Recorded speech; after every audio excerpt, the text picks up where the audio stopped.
नमस्कार, आप देख रहे हैं हुंकार मीडिया गुरुग्राम। मैं आपके साथ निधि शर्मा और आइए शुरुआत करते हैं नई और बड़ी खबर के साथ। अनुराग की गुहार पर गुहार, सह आरोपी रोहताश खटाना को एसटीएफ क्यों नहीं कर रही पुलिस गिरफ्तार। 19 महीने बाद भी सुखबीर हत्याकांड का सह आरोपी रोहताश खटाना पुलिस की गिरफ्त से बाहर। आज अनुराग पुत्र सुखबीर गांव रिठोज ने अपने पिता की हत्या के मामले में फिर से की प्रेस कॉन्फ्रेंस। अनुराग ने बताया कि वह मीडिया में पुलिस प्रशासन को और मुख्यमंत्री को गुहार लगा चुके हैं। उनके पिता की हत्या को लगभग 19 महीने बीत चुके हैं। अभी भी मुख्य साजिशकर्ता रोहताश खटाना को एसटीएफ द्वारा गिरफ्तार नहीं किया गया है। उनके पिता की हत्या का कैश एसटीएफ के पास है। बार बार शिकायत करने के बाद भी और काफ़ी सबूतों के बाद भी एसटीएफ ने रोहताश खटाना को गिरफ्तार नहीं किया। एसटीएफ ने भी अपनी 3 मई 2024 की रिपोर्ट के अनुसार बताया कि रोहताश खटाना को आरोपी माना गया है। मैं अनुराग पुत्र सुखबीर चेयरमैन गांव रिठौज निवासी। मेरे पिताजी की 1/9/2022 को गुड़गांव रेमंड शोरूम में गोली मार के 5 व्यक्तियों ने हत्या कर दी थी, जिस के पर्पज़ में मैं आप लोगों को कुछ अपनी बातें बताना चाहता हूँ। हमने जब गुड़गांव सीपी साहब को पेश हुए और अपनी बात रखी, उन्होंने हमारा केस एसटीएफ को ट्रांसफ़र कर दिया। जब एसटीएफ को हमारा केस ट्रांसफ़र हो गया तो उसकी तहकीकात चली और 10 दिन में ही मेन शूटर चमन गिरफ़्तार कर लिया गया।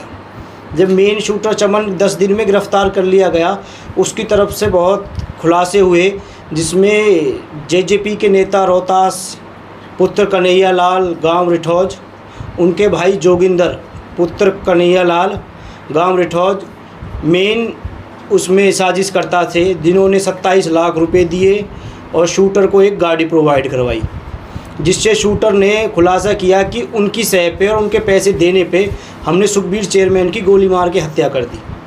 जिसका कारण ये था कि मेरे पिताजी बीजेपी नेता थे और सोना मार्केट कमेटी के वाइस चेयरमैन थे। 2019 के चुनाव में मेरे पिताजी ने बीजेपी पार्टी की हक में वोट डाली थी और उनके भाई चुनाव लड़े थे रोहतास, जिसके एवज में वो चुनाव हार गए, जिसकी हार का मुख्य कारण वो मेरे पिताजी को मानते थे। ये जोगिंदर है जो कि हमारे केस में 2 साल भौंडसी जेल काट के आ रखा है। ये रोहतास है, रोहतास खटाना, रोहतास ये है जी। अब हमारा तो यही सरकार से और आप मीडिया के बंधुओं से निवेदन है कि हमारे पिताजी को न्याय दिया जाए। हमारी कोई गलती नहीं थी। अगर कोई भी चुनाव लड़ेगा कि उसको मार दिया जाएगा क्या? हमने क्या गुनाह कर दिया? बस वोट ही तो दी थी बीजेपी में। उसके आप जोगिंदर के डिस्क्लोजर को उड़ा के आप साबित पढ़ लो। ये लेटेस्ट रिपोर्ट एसटीएफ ने दी है 3 तारीख को। मेरी गवाही होनी थी, मैं अपने केस का कंप्लेंटर हूँ, मैंने अपनी कंप्लेंट की थी।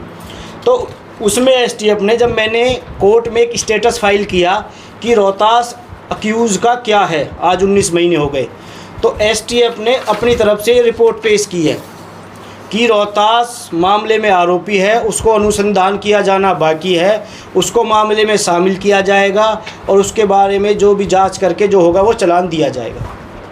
के माध्यम से बताना चाहता हूं, अगर पुलिस सेफ्टी करती तो सीपी ऑफिस कमिश्नर गुड़गांव के मात्र 100 मीटर दूरी पर यहीं रेमंड के सामने गोली मारकर उसकी हत्या कर दी और वो यहाँ से आर्मी बड़े शहर में पोर्स इलाके में से भागकर सेफ निकल के चले गए। और कम से कम भी आज 19 महीने तक आज तक 2 गिरफ्तारी अभी तक बाकी है। अगर पुलिस चौकन्ना होती तो वो भरे शहर के अंदर 100 मीटर दूर मात्र सीपी ऑफिस से नहीं भाग के